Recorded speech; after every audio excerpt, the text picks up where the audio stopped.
pessoal, vamos então dar início ao nosso último bloco aqui, analisando os artigos da Declaração Universal. Já vimos os 25 primeiros artigos da Declaração, que é composta por 30 artigos, né?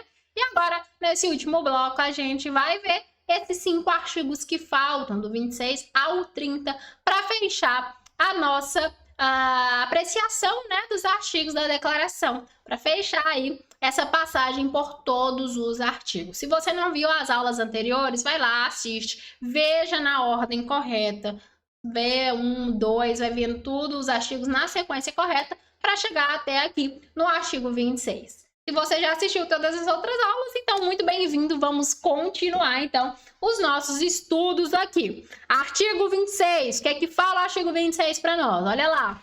Todo ser humano tem direito à instrução. A instrução será gratuita, pelo menos nos graus elementares e fundamentais. Observe, quando a legislação fala aqui de instrução, está falando no sentido de educação, tá? Nós estamos falando do direito à educação. Então, todo ser humano tem esse direito à instrução ou direito à educação. E a lei ainda fala que esse direito deve ser garantido de maneira gratuita, pelo menos nos graus elementares e fundamentais. A instrução elementar será obrigatória. A instrução técnico-profissional será acessível. E a instrução superior será baseada no mérito. Olha só como é completa a previsão do artigo 26. Então, uma série de situações aqui para nós. Primeiro, todo ser humano tem direito à instrução. Todo ser humano tem direito à educação. Ponto. Essa instrução ela tem que ser gratuita, pelo menos nos graus elementares e fundamentais. Dentro aqui da nossa realidade, Brasil, nós estamos falando que pelo menos ensino fundamental, ensino médio, deve ser garantido de maneira gratuita. Pelo menos, tá? Pode ter faculdade, ensino superior gratuito? Pode. Pós-graduação, mestrado, doutorado gratuito? Pode. Claro que pode. Mas não é algo obrigatório, certo? Quando a gente está falando dessa gratuidade, pelo menos elementar e fundamental. O mínimo é que seja o elementar, o fundamental seja gratuito. A instrução elementar ela é obrigatória. Então, tem que ser obrigatoriamente ofertada a instrução elementar, que é ali aquela parte de alfabetização, aquele mínimo ali para a pessoa ter uma instrução necessária. O técnico profissional ele tem que ser acessível. Então, o ensino técnico, para entregar uma profissão, para ensinar uma profissão ao indivíduo, ele tem que ser acessível. Por isso que a gente vê muitas vezes o governo, principalmente os governos estaduais, fazendo um esforço gigantesco para ofertar cursos profissionalizantes. Esses cursos chamados curso técnico, né?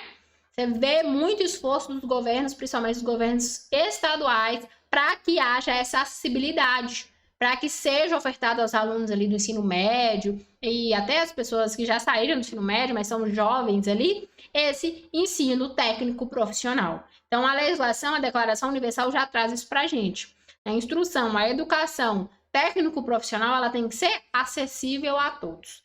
Já a instrução superior, os cursos superiores, faculdades, né? Elas podem ser baseadas no mérito. O que é isso, gente? Vestibular. Você vai lá, faz uma prova. Quem ficou em melhor colocação, quem tirou uma nota melhor, entra. Já quem ficou lá embaixo não consegue uma vaga. Isso é baseado no mérito. Quem estuda mais, quem melhor se classifica, consegue a vaga. Igual concurso público, né? É no mérito também. Aqui a gente está falando especificamente do acesso à educação. Então, pode haver essa classificação pelo mérito? Pode, dentro lá dos cursos de ensino superior. Beleza? Olha a complexidade, olha como é completo. Fala de instrução, fala de gratuidade, fala de grau elementar e fundamental, fala da instrução técnico-profissional, fala da instrução superior. Então, muitos detalhes dentro de um artigo só. Pelo amor de Deus, não faça confusão, separe bem aí todas as informações. Fechou? Segundo tópico, a instrução será orientada no sentido do pleno desenvolvimento da personalidade humana e do fortalecimento do respeito pelos direitos, do ser humano e pelas liberdades fundamentais. A instrução promoverá a compreensão, a tolerância e a amizade entre todas as nações e todos os grupos raciais, religiosos e coadjuvará as atividades das Nações Unidas em prol da manutenção da paz. Então, olha, dentro lá da instrução, da educação, nós vamos também trabalhar a formação da pessoa enquanto ser humano.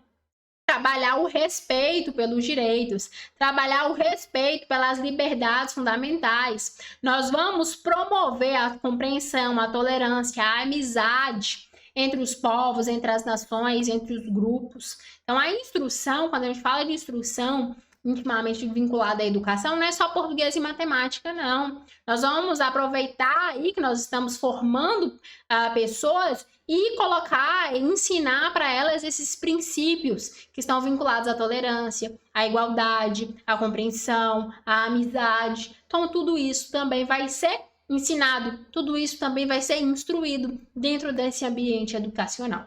É isso que fala o tópico 2 aí pra gente. Para finalizar, tópico 3, e esse aqui merece um asterisco também, viu? Gosta de estar lá na prova. Diz que os pais têm prioridade de direito na escolha do gênero de instrução que será ministrada a seus filhos. Quem que quer dizer isso, pelo amor de Deus, Isabela? Vai me entender. Aqui está dizendo o seguinte, que os pais da criança, os pais do adolescente, eles têm uma prioridade de escolha sobre o gênero da instrução. Não confunda, não misture as ideias sobre o pai escolher se vai deixar ou não o filho estudar, ou se vai colocar ou não o filho para ter uma instrução. Isso não é uma escolha, isso é uma obrigatoriedade. Ofertar educação aos seus filhos é uma obrigação, tá? A criança, o adolescente, ele tem direito à educação e os pais não podem o privar desse direito, tá? Aí não é isso que está dizendo aqui. Está dizendo aqui sobre o gênero. Vou até tirar aqui para vocês verem, ó. Sobre o gênero da instrução. O que o pai pode escolher, o que o pai pode optar é o gênero da instrução. Então, o pai pode optar se vai colocar o filho na escola pública, na escola particular. Ele pode optar se o filho vai estudar numa escola junto com outras crianças ou dentro de casa, que é um tipo de home, né? Não vou lembrar a palavra agora, mas não é home office. Mas é uma maneira que vem os professores até a casa da criança, do adolescente, ensinar. Obviamente, esses professores têm que ser certificados e tudo certinho, né? Não é qualquer pessoa. Então, os pais podem ter essa escolha, sim. Eles vão escolher ali, enquanto representantes daquele menor, né, da criança, do adolescente, eles podem escolher o gênero da instrução ofertada a seus filhos, ou ministrada a seus filhos, beleza? Não confundam escolher o gênero com escolher ou não se a criança ou o adolescente vai estudar, tá? Ofertar a educação é uma obrigação dos pais a seus filhos. Agora, escolher o gênero também lhe é permitido. Fechou? Prova gosta de fazer essa confusão na cabeça do candidato. Você não vai cair, claramente. Belezinha? Vamos para o artigo 27? Olha lá, o artigo 27 fala pra gente que todo ser humano tem o direito de participar livremente da vida cultural da comunidade, de fruir as artes e participar do progresso científico e seus benefícios. Olha aí, mais um direito de liberdade, de participação de maneira livre da vida cultural. Agora falando sobre cultura, né? Falamos agora há pouco sobre educação. Aqui no artigo 27, já falando sobre cultura, a vida cultural da comunidade, assim também como um progresso científico. Então, participar ali da produção científica, por exemplo, de cooperar com produção científica, de participar do progresso científico da sua comunidade. É uma liberdade assegurada pelo artigo 27. Em complemento, o tópico 2 fala que todo ser humano tem direito à proteção dos seus interesses morais e materiais, decorrentes da produção científica, literária ou artística de qualquer autor. O que é isso, gente? Direito autoral, né? Se você foi lá e escrever um livro, aí, ó, produção literária. Se você for lá e produzir uma música, um clipe, um quadro, uma revista de quadrinhos, enfim, qualquer tipo de produção artística, seja literária ou não, seja musical, seja teatral, enfim, filme, novela, minissérie, qualquer tipo de produção merece a devida proteção. Aqui nós estamos falando de proteção dos direitos autorais. Então, se você é dono de uma música, para essa sua música ser utilizada por outro artista, por exemplo, ele tem que ter sua permissão, você vai receber ali os valores referentes aos lucros, enfim, tudo isso são direitos autorais e cada país vai se ocupar de redigir como que vai acontecer dentro lá do país, né? Mas a declaração já traz aqui e fala, olha, tem que proteger os interesses morais, os interesses materiais das produções científicas, literárias ou artísticas. Fechou? Artigo 28, vamos lá? Todo ser humano tem direito à ordem social e internacional em que os direitos e liberdades estabelecidos na declaração possam ser plenamente realizados. Quando a gente fala em direitos previstos dentro das legislações, nós não queremos simplesmente que exista ali algo escrito no papel que nunca vai ser colocado em prática, certo? Direito bom é direito efetivo, direito que existe, que é executado dentro da realidade fática.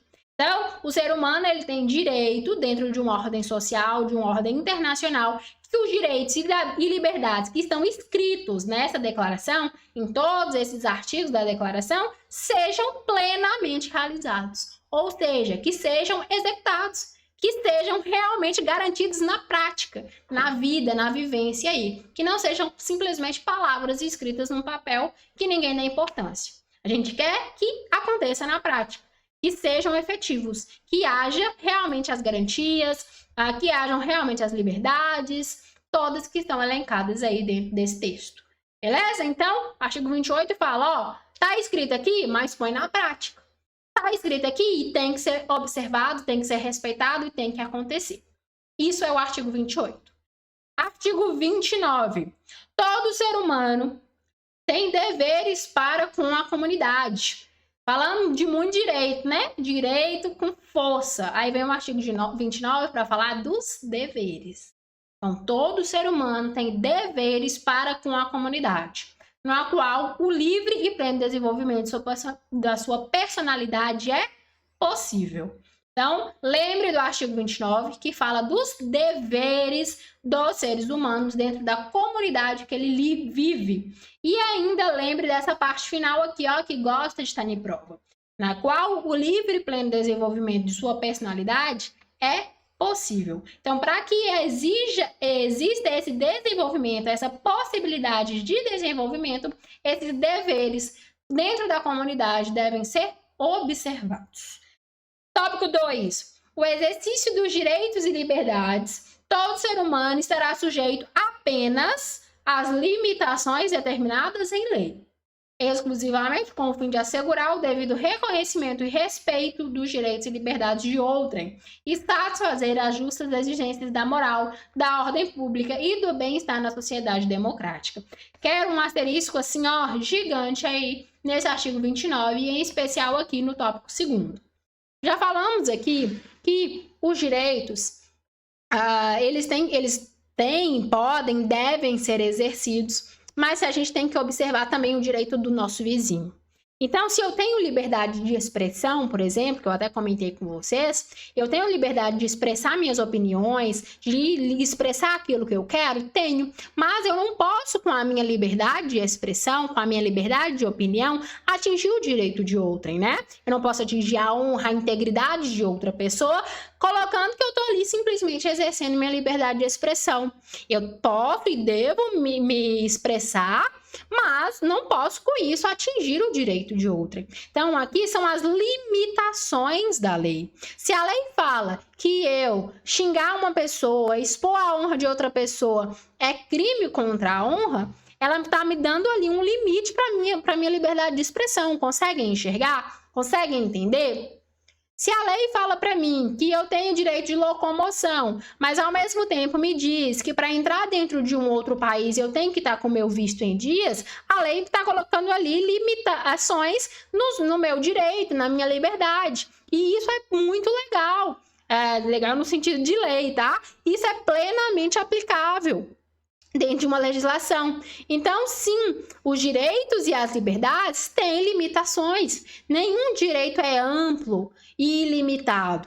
Tudo tem limitação. Eu gosto de falar com os alunos e dar o exemplo ali de uma cidade, de uma rua, onde tem várias casas construídas. Cada casa é dividida por um muro, não é? Pois bem, aquilo ali é para dizer, olha, o seu limite é até aqui. O seu limite é até nesse muro. Passou daqui, já é direito do seu vizinho. Já passa a ser a propriedade do seu vizinho. É o limite ali da sua propriedade. Então, os direitos, eles têm limites.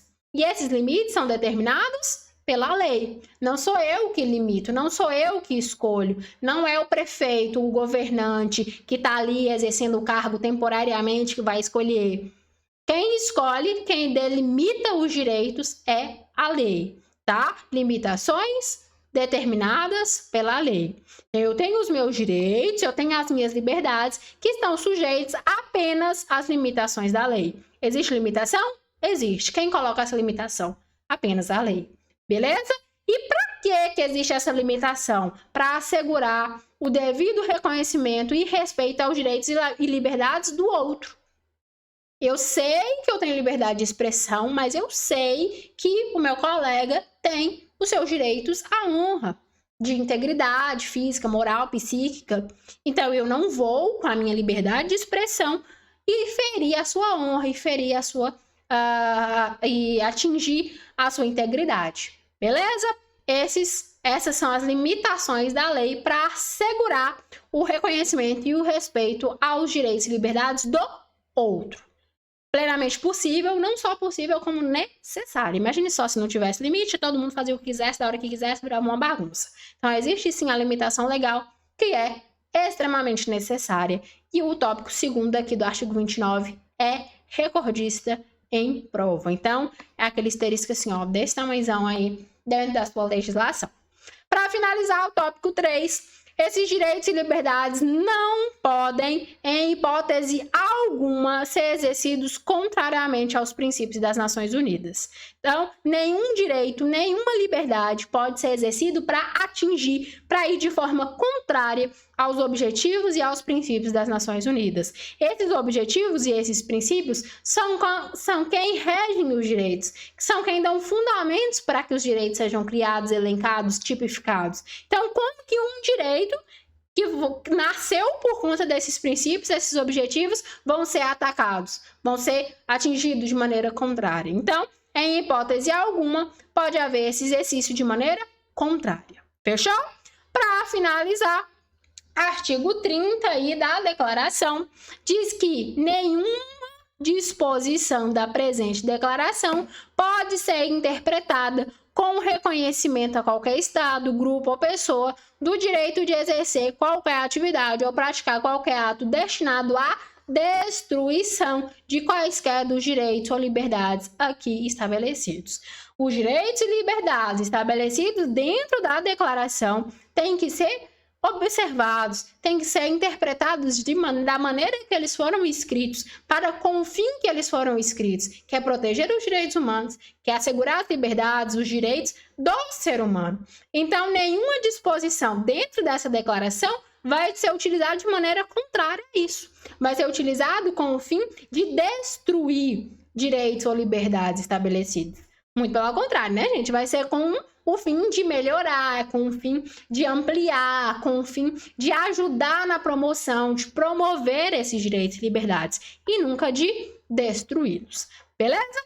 Assim a gente finaliza os nossos 30 artigos da Declaração Universal. Finalizamos essa legislação que é tão importante para a sua prova. Peço que volte, releia, passe por todos os artigos, revise. Ficou alguma dúvida? Assiste de novo, vê aí com calma os vídeos para que você possa absorver o máximo de informações possíveis. É uma legislação tranquila, de fácil texto, de fácil leitura, que está sempre presente nas suas provas. Então, quem tem um bom domínio das previsões que estão na declaração, tem aí sucesso nas provas que cobram direitos humanos.